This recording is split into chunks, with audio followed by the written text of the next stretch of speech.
Coming in the city year, I had a self-imposed view of what the education system needed from me. I was placed in a math class and I was full speed ahead.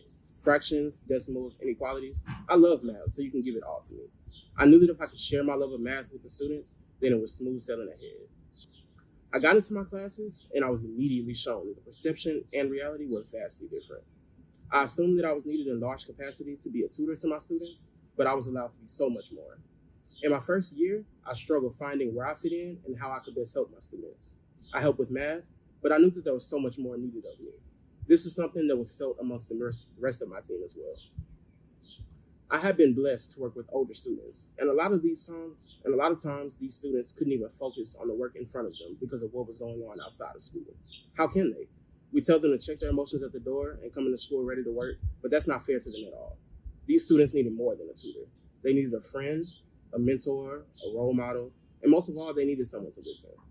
There were so many problems to tackle before we could even begin to talk about a fraction. Ending my first year, the only thought in my head was, did you really do enough? I could be the tutor of the year, but what did that really mean when I'm ignoring other issues that my students are facing?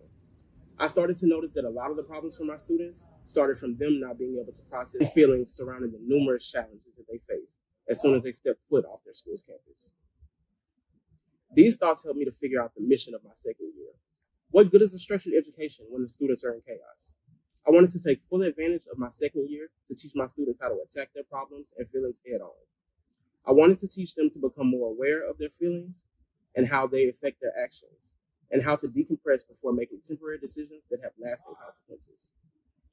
I was able to work alongside my fellow service leader to make a space at our school where we could begin to give students the tools they needed to be able to develop healthy relationships between their feelings and their actions. We created a check-in system where the teachers could rate them based off their identified focus behaviors, and we took these ratings and we used them to structure our conversations and our personal development work with our students.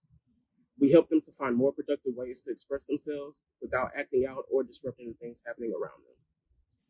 I was able to use this setup to build deeper connections with my students and begin to act as an outlet for them. Whether it's being a sounding board for outside problems or general feelings, I was able to be there to both help them process and understand these feelings.